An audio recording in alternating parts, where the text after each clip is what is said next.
record. There we go. So now, Jack, tell the story. Okay, well, I'm going to tell the story of Fionn McCool and the Scottish Giant. Fionn McCool, leader of the Fianna, many stories about him from the old manuscripts, but down through the centuries, storytellers, artists, parents have adopted these stories. And I'm going to tell a version that I tell for youngsters. And at the end of the day, sure, we're all youngsters. They say that Fionn McCool built the Giant's Causeway, which originally was a bridge between Ireland and Scotland. That's just a small point as it occurs in this story. They say that Fionn McCool was a giant of a man, as big as a house, enormous, very strong. And strong and all as he was, he had one particular weakness. He used to boast and brag all the time. Well, he was married to a woman called Sive, and she was very wise and very clever too. And she said, "You shouldn't be bragging, Fionn, you know, there's going to be trouble." And sure enough, there was trouble. Across the sea in Scotland, over that way, there was a Scottish giant. And if Fionn McCool was as big as a house, the Scottish giant was as big as a tower. Enormous he was. Big head of red hair on him, big red beard. People say that inside the Scottish giant's beard lived 21 rabbits. And that was, you know, people talked about that, so it must be true. Now, the thing was, these rabbits were never thirsty or never hungry because this Scottish giant, he was a very messy eater and drinker. If he was eating bread or biscuits or Scotch shortbread or whatever, shortcake, the crumbs would fall into his beard, so the rabbits were never hungry. If he was drinking his milk or his tea, and rabbits love tea, we're told, on good, you know, I believe it. Or if he was drinking Scotch whiskey, the rabbits were never thirsty, although it seems that rabbits start hiccuping when they drink Scotch whiskey. Anyway, this Scottish giant, so big he was, the legs on him, his thighs were as wide as tree trunks. You wouldn't be able to put your arms around them, not that you'd want to. And another thing, his legs were very hairy as coconuts. He wore a kilt, as Scotch people often did. And so hanging down from his kilt were two big hairy coconut legs. They say that half his teeth were broken, and it wasn't because he didn't brush them, although he didn't brush them. But they say that his teeth were broken from chewing on the bones of young people. Not a nice man at all. He heard that Fionn McCool was boasting because news got over to Scotland. And he says, "Who's this Fionn McCool Irish giant? Says he's the biggest giant in the world. He'll fight anybody. I'm going to go over there. I'll soften his cough. I'll pay him a visit and I'll, you know, he'll answer to me." So he decided to come to Ireland. Now, I don't think he took the bridge which had been built by Fionn McCool. I like to think he just splashed his way across the Irish Sea. He was so big. And as soon as he stood on the island of Ireland, the whole island began to rock and sway. Well, he started making his way down to the centre of Ireland where Fionn and his wife Sive lived.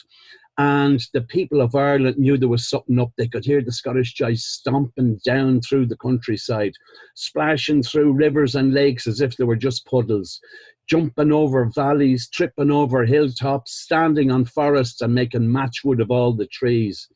Well, Fionn and Sive, they heard all these big stomping footsteps coming down, and Fionn said, "We're in big trouble, Sive." "You're the one who's in trouble," says Sive. "You're the one who was boasting." But she says, "I have a plan." And like all clever women, she had a plan. She said, "Here's what you have to do, Fionn. Go over there to the table. Bring me the tablecloth off the table." Well, Fionn ripped the tablecloth off the table and brought it back to Sive, his wife. Now, I have to explain, this was a fine tablecloth with lovely designs on it, old Celtic designs, designs of rabbits, ducks, and bears. She takes out a big shears, a huge scissors, and she cuts a hole in the middle of the tablecloth, sets aside that bit of material. She gives him the tablecloth. She says, "Quick, put your head through the hole and wear that tablecloth." Well, Fionn, he does what he's told. He knows what's Sive. He puts his head down through the hole in the tablecloth, and now the tablecloth is hanging down, and with pictures of bunnies and ducks and teddies on it, he looks like a big baby.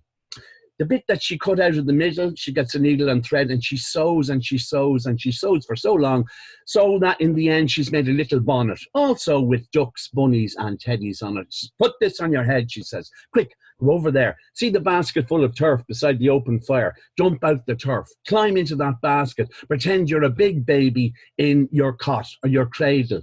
Well, Fionn does this. He squeezes himself into the big wicker basket. It's a tight fit. His knees are sticking up into his chin. But to make himself look like a proper big baby, wearing his baby's 90 and bonnet, he gets his big Irish giant thumb and he puts it into his mouth and he goes, wang, wang, wang, wang, wang. We've all heard babies do that, haven't we? Just then, bang, bang on the door. It's the Scottish giant. Una goes out and there looking in is the Scottish giant with his broken teeth and his big hairy beard on him.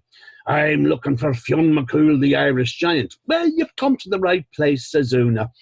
My name is Asai. It says... pet name was Una. She says, my name is Sive and I'm Mrs. McCool. I'm afraid my husband Fionn isn't here at the moment. He's just gone down the valley to knock down a few towns before breakfast. Now, when the Scottish giant heard this, he said, he must be a big fella knocking down towns before breakfast. She says, come on in and wait. As you can see, it's just myself and our little baby over there in the cradle. Well, when the Scottish giant sees the size of the baby, he says, well, that's a big baby. His father must be very big. She says, come in, sit down. He sits on a chair and he breaks it. He's so big. He's stooping anyway because, you know, he's a big fella. She says, I should have offered you the table. Will you have a cup of tea? A cup of tea, says the Scottish giant. I'll have a bucket of tea. So she has to make him a bucket of tea. Well, he starts gulping back this bucket of tea and dribbles into his beard, of course. So the rabbits have their tea and they're fairly happy. And just then a very strange thing happened. The wind blew down the chimney and all the smoke of the open fire came billowing and tumbling out into the room. You couldn't see a splink. You couldn't see your finger in front of your face. And of course, the three of them began to cough. Una gave a nice little cough. Fionn, he began to cough too, of course. And the Scottish giant, he began to cough in a Scotch accent. Oh, if only my husband was here now, says Sive. Well, you know, he'd go outside and he'd lift up the house and turn it around so the wind wasn't blowing down the chimney and the kitchen wouldn't be full of smoke. You're a big, hairy-legged Scottish giant. Go out there and do that. I'm sure you can. Well, the Scottish giant wasn't sure if he could do that, but he thought he'd better try and save face and he'd give it a go. He goes outside. He manages to get his two arms around the gable of the house and tries to lift it. Well, he's sweating and puffing, but he can't lift it at all, although he does move it by about a couple of inches. He comes into the house exhausted, but he did the trick. No longer was the wind blowing down the chimney and the smoke was clearing away. He sits down and he wants another bucket of tea. Well, as he's knocking back the second bucket of tea, he smells a gorgeous smell. His favourite smell, it's the smell of freshly baking bread. Oh, his teeth were swimming around in his mouth. He says, I smell you bake your own bread, Mrs. McCool. Oh, I do, she says. I bake a lot of bread, 21 loaves every morning for my husband, Fionn McCool, the Irish giant. 21 loaves, he says. Now, here was part of her special plan. I'd better let you in on it. She used to make 21 loaves of bread every morning, but this morning she made a bit of extra dough, mixed it up, and she had a 22nd loaf of bread. She went out into the back garden, got herself a horseshoe, got a knife and cut a slit in the bread, little pocket, and she put the horseshoe into the bread, patted down the dough. That went into the oven or the big griddle, and that was part of the smell that the Scottish giant smelt when he was asking for bread. 22 loaves. Oh, will you have a slice of the bread, she says. A slice, he says. I'll have a full loaf. So she gives him a loaf of bread. And I'll bet you can guess which loaf of bread she gave him. You're all clever people yourselves. It was the loaf with the horseshoe in it. He takes one bite and he breaks what teeth he has left. Oh, he says, that bread's too hard. No one could eat bread that hard. Well, says Sive, you know, my husband, Fionn McCool, he eats 21 of those every morning. The Scottish giant's beginning to wonder about this. And she says, our little baby over there, he eats that bread. I don't believe it, says the Scottish giant. Give me another loaf. He grabs another ordinary loaf, brings it over to the baby, who we know is Fionn McCool. Takes out his thumb. Fionn grabs the bread and he wolfs it down, gives a little Irish burp out of him. And the Scottish giant can't believe his eyes. He's looking at the baby there. His eyes are as big as saucers. No, I tell a lie. The Scottish giant's eyes are as big as dinner plates. And she says, by the way, that wee baby that you see there, believe it or not, he's only 5 weeks old. What, says the Scottish giant? And another thing she says, he's also got a full set of teeth. Go over and have a look at his teeth. Have a feel of his teeth. So the Scottish giant goes over, ba, ba, ba, Fionn, we know it's Fionn, takes the thumb out and he shows his lovely teeth to the Scottish giant. Feel the teeth, says Sive. The Scottish giant puts his finger into the baby's mouth, and what does the baby do? Crunches down on the Scottish giant's finger. Well, the Scottish giant jumped in the air and his kilt flew up over his head. And I'm afraid I have to tell you that underneath his kilt, that Scottish giant was wearing purple polka dot knickers. He must have got them from his granny or his grandaunt. Disgraceful. Purple with sort of lime green spots in them. Well, he pulled down the kilt pronto. And his finger was so sore, he put it into a jug of milk and didn't boil the milk.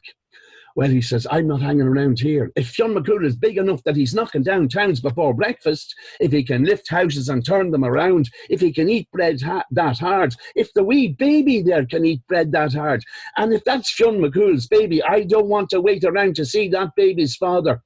So he hightailed it, ran off back up the countryside, splashing through rivers and lakes and jumping over valleys, this, that, and the other. He gets to the top of the country and he makes his way along the bridge, but he's ripping up the bridge as he's doing this. But who's in pursuit? Fionn McCool, wearing the baby's nightie. He's holding it up so he can run fast. He's chasing the Scottish giant. At one point, he grabs up a big lump of earth and he throws it at the Scottish giant, misses, but that big lump of earth splashed into the Irish Sea.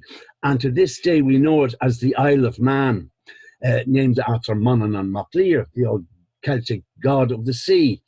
And not only that, but where he pulled up this big lump of muck and earth, there was a big hole there. It filled with rain, and now it's known as Lough Neagh, which is the biggest lake in Ireland. Well, the Scottish giant made his way back.